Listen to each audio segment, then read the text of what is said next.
Perfeito. Rapidamente, então, assim, é um prazer estar participando dessa premiação, desse evento. E eu diria o seguinte: a gente tinha um problema sério, a gente tem ainda, né? Porque a gente tem o passivo da rede existente lá com um aterramento que é muito problema. A qualidade dele é difícil de executar, porque é uma parte enterrada.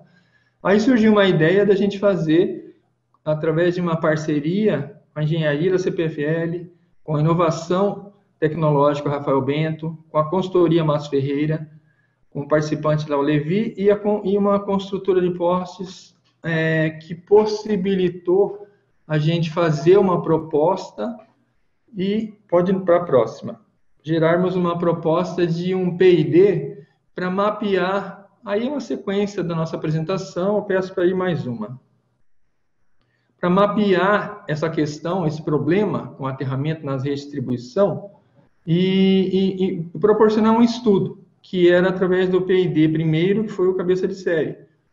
Aí, nesse P&D, a gente colocou a ideia de fazermos o aterramento pela armadura do poste, né? Definindo as suas características básicas, como acessar essa armadura, realizar testes em laboratório, ensaios em laboratório e testes em campo. E a gente implantamos esse P&D, que durou aí 2 anos, 184 postes com essa solução, poste autoaterrado, aplicado às redes de distribuição. Isso aí foi de 2012 a 2015, durou aí cerca de 2 anos, com um investimento de cerca de 1,3 milhões. Na sequência, já saiu um segundo P&D, que foi o lote pioneiro, para a gente melhorar a solução, fazer um refino na solução, transferindo essa tecnologia para os fabricantes de poste, homologando e licenciando os fabricantes de poste para essa solução que estava se viabilizando. E, na sequência, promover a inserção de mercado. O que é isso? A gente proporcionar essa solução para outras concessionárias a nível de Brasil, que é o que vem sendo feito num terceiro ciclo. Então, tem um terceiro ciclo em andamento, que é basicamente a inserção de mercado, que era junto nesse P&D, lote pioneiro, mas que virou um terceiro ciclo. Nesse segundo ciclo, que foi finalizado com sucesso, a gente implantou aí 510 postes na CPFL Piratininga, Santos e Imbiúna, com bons resultados. Esse ciclo de P&D também foi cerca de 2 anos, de 2015 a 2017, com investimento de cerca de 3,2 milhões. Daqui a pouco eu detalho mais como é essa solução, como era o aterramento e como ele ficou com essa solução. Peço para ir mais uma. O próximo, aí. Aqui a gente discorre, eu falo rapidamente, o que a gente vai mostrar nessa sequência de telas aí. A solução para as falhas de aterramento na CPFL, que a CPFL tem 4 distribuidoras, e o aterramento é um ponto frágil no sistema de distribuição. Desenvolvimento do produto, a gente vai discorrer um pouquinho como que ele foi desenvolvido, como que surgiu, os primeiros testes com esse produto post-autoaterrado, a sua implantação no grupo CPFL Energia, que já é uma realidade, que acarretou com certeza uma melhoria na confiabilidade do aterramento, com melhor desempenho das redes de distribuição frente às descargas atmosféricas. Próximo. Então, o Brasil, ele é uma área que possui uma das mais altas incidências de raio. 1/3 dos desligamentos das redes de distribuição são causados por descargas atmosféricas, que pode ser direta ou indireta. A direta não tem muito o que fazer, ela vem e faz o estrago. O problema é a gente trabalhar as indiretas, que são cerca de 90% das ocorrências. Existem várias situações para melhorar esse desempenho das nossas redes de distribuição, das nossas linhas. Aumentar o nível de isolamento dos isoladores, instalação de cabos para raios dos cabos guarda, aterramento de neutro, posicionamento dos condutores fase. E a gente, nesse estudo, nesse trabalho, a gente buscou uma melhoria na resistência de aterramento. O que significa isso? É melhorar a condição do aterramento. Aqui eu já discorro um pouquinho o que levou, volta uma tela. Aqui eu discorro um pouquinho do que levou, o que motivou esse projeto. Vai para frente, mais uma, por favor. Então, aqui foi o que motivou motivou esse projeto? Esse projeto foi motivado a partir de um diagnóstico que eu fiz visitando as distribuidoras do grupo, pegando aleatoriamente, amostralmente, alguns projetos e verificando em campo o que estava acontecendo com os aterramentos. Aí a gente via o projeto, se estava de acordo ou não com a norma, a gente fazia medições de aterramento e a gente ia em campo, né, fazendo medição de aterramento, claro, a gente ia em campo também para alguns aterramentos a gente abrir. Aí você vê nas imagens aí a qualidade do aterramento. Na primeira foto da esquerda não tem contato, o contato ali é muito frágil. Se tiver um surto ali, uma corrente que procure um caminho para o aterramento, na primeira foto da esquerda aí você vai perceber que não tem um bom contato, não vai escoar. A segunda foto mostra o problema com corrosão. Então, um problema sério também com corrosão. E a terceira imagem mostra a qualidade do serviço. O condutor, ele não está conectado à haste que faz o aterramento. Próximo.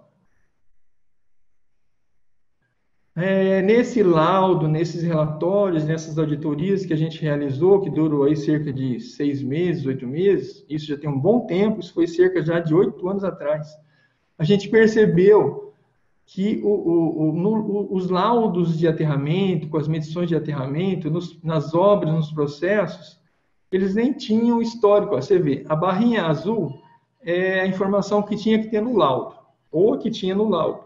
Mas era mentirosa, porque se você perceber, ou você não tem o laudo com a medição de aterramento, está em branco alguns casos aí, e quando tem, está sempre bom. Olha aí, ó, o nível dos laudos que tem nas pastas das obras, está sempre o valor da resistência de aterramento em torno de 25 ohms, o que é uma mentira.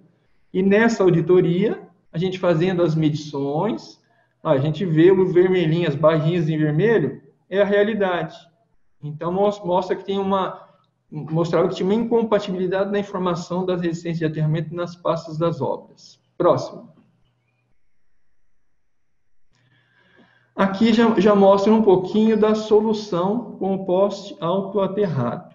O poste autoaterrado, basicamente, é o mesmo poste utilizado nas concessionárias, nas redes de distribuição. Em termos de altura, esforço mecânico, é exatamente a mesma coisa. O que é diferente? Aí é que está a sacada. É a gente realizar o aterramento não por haste. Olha ali a foto da direita lá embaixo. Ali você tem um sistema convencional com haste, que é mal feito, que não dá uma boa conexão. Então, esse sistema por poste dispensa o uso de hastes encravadas no solo. Qual é a ideia? Em 2 pontos, você elege uma barra transversal na armadura do poste, e em 2 pontos você coloca uma conexão, que daqui a pouco a gente vai mostrar como que é o detalhe dessa conexão, para você acessar essa armadura e permitir o escoamento do surto quando ele surge. E um outro detalhe diferente nesse poste é a sua base. A sua base, foi feito um estudo que o concreto, a mistura, o traço do poste na base, cerca de 1 metro de altura, se a gente fizer de forma diferente, com material que possibilite um bom escoamento, que facilite o escoamento, daqui a pouco eu dou mais detalhes, você tem uma opção que é o poste autoaterrado para permear os surtos para o solo. O segundo ponto aí mostra uma situação que é onde você pode realizar as medições de aterramento. Próximo. Aqui é um pouquinho do desenvolvimento desse estudo aí com poste autoaterrado, porque esse estudo aí levou anos, foi assim um período de cerca de pelo menos 6 anos o desenvolvimento entre os 2 ciclos de P&D até chegar no momento da implantação. Mas basicamente, o que eu já falei um pouquinho, são utilizados 2 conectores de aterramento para acessar o vergalhão terra embutido no poste. Você imagina, você tem a armadura lá no poste, você vê pela imagem aí, e tem as barras de armação do poste, depois vem o concreto. A gente elege uma barra e a gente coloca essa conexão que foi estudada, vários fabricantes propuseram o modelo até chegar numa solução ideal, que a figura de baixo, e o desenho de baixo mostra. É uma situação em Z, é um componente de conexão à terra que é um grampo prisioneiro em forma de Z, que a parte de dentro do poste aí, essa barra preta aí é a armadura, simula a armadura. Aí você vem com essa conexão e ela faz a fixação, o contato com essa armadura. E aí, na parte superior ali, mais à direita, ela fica faceando o poste concreto, onde você vem com uma conexão ali que está o terminal em latão, que você faz a conexão por ali até acessar a armadura. Que aí o poste vira um eletrodo de aterramento. Próximo. Aqui um pouquinho ainda do desenvolvimento, como eu falei, você elege um aço longitudinal da armadura do poste, de cima embaixo no poste, sem emenda, né? Ele vai ser o eletrodo de aterramento. É o vergalhão mestre, onde são posicionados os conectores de aterramento, que não pode ter emenda e deve possuir um diâmetro mínimo, esse vergalhão aí, de 8 milímetros. Na base do poste, como eu disse há pouco, cerca de 1 metro, a gente tem esse concreto diferente, que a gente chama de concreto condutivo. Qual é o objetivo desse concreto condutivo?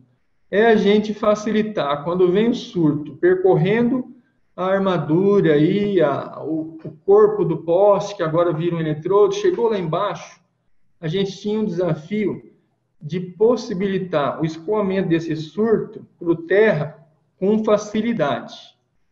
Então, a gente, assim, para fazer essa base condutiva, as características básicas do poste, em termos de esforço mecânico, toda aquela... Vai mais uma que eu mostro mais detalhe na sequência. Todas as características do poste têm que ser mantidas. Mecanicamente, é um ensaio que foi feito com essa base condutiva. Foi feito um ensaio também no laboratório da Unicamp, a tensão suportável de impulso atmosférico. O que é isso aqui?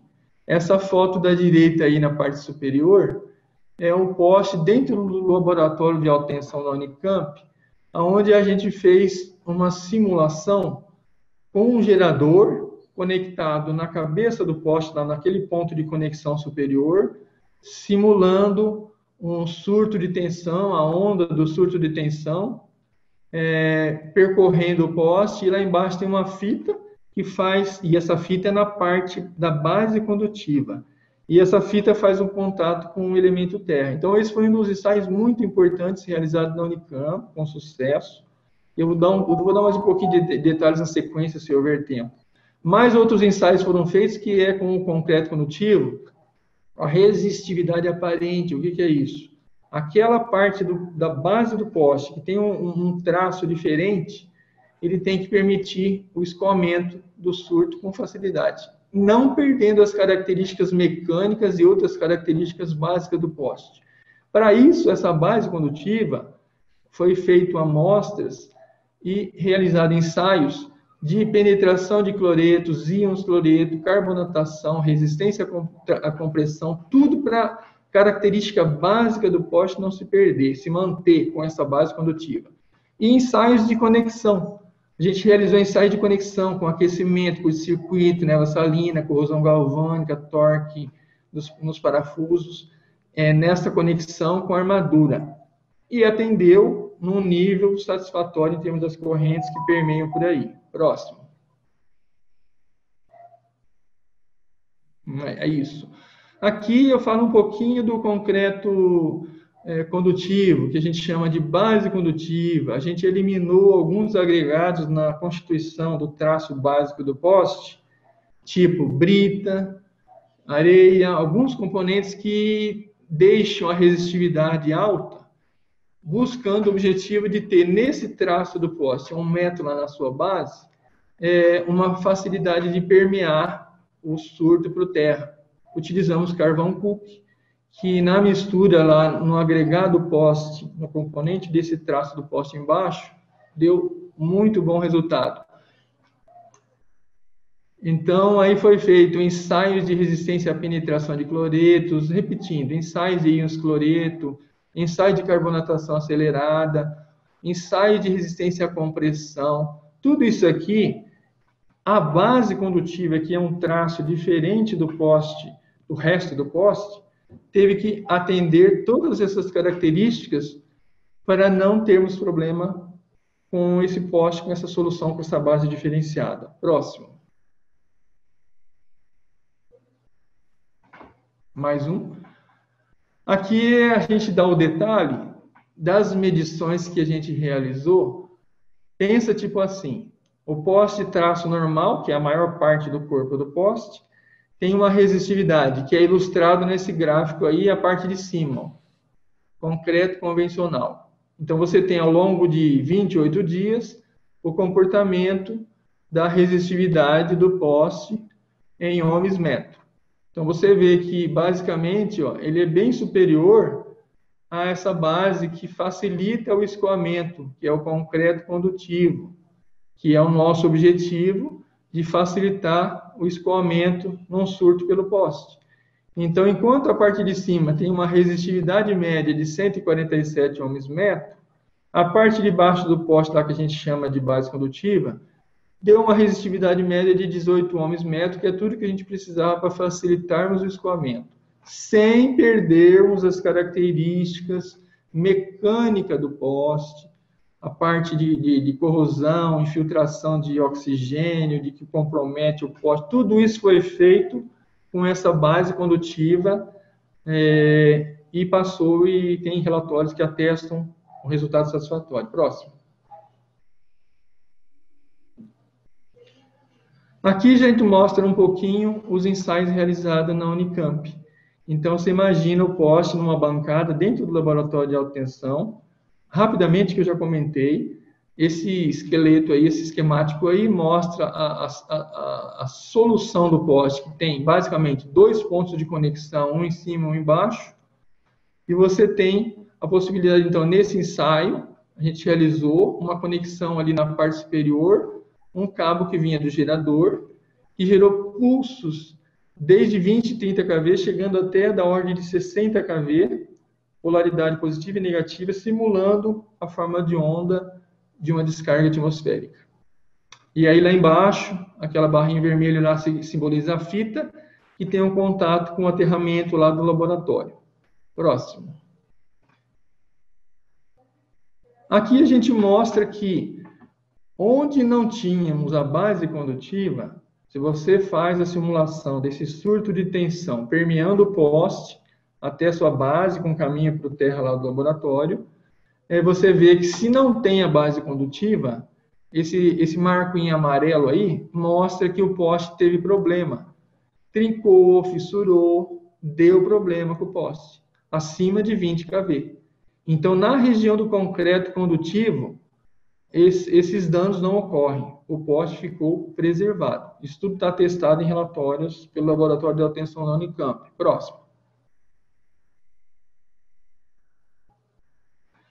Aqui a gente já mostra um pouquinho dos resultados no primeiro P&D, no P&D cabeça de série, onde a gente implantou 184 postes em algumas localidades da CPFL Paulista. Aí você vê no gráfico aí, as barrinhas, os traços em azul simboliza o antes. Então, o aterramento ali, ó, primeiro ponto superior ali mostra quase 800 ohms, o segundo ponto 1000 ohms, e por aí vai. Sempre um aterramento ruim, ó, perto de 400 ohms, 200 ohms no mínimo. O traçado em vermelho já simboliza o resultado com a implantação do aterramento com o poste autoaterrado. As medições de aterramento, porque a gente acompanhou essas obras, algumas delas, então desmantelou o poste, o trafo, colocou o poste autoaterrado. As medições de aterramento mostraram grande eficiência com o poste autoaterrado. Você vê ali que todas elas estão bem abaixo da situação anterior com o aterramento convencional. Próximo.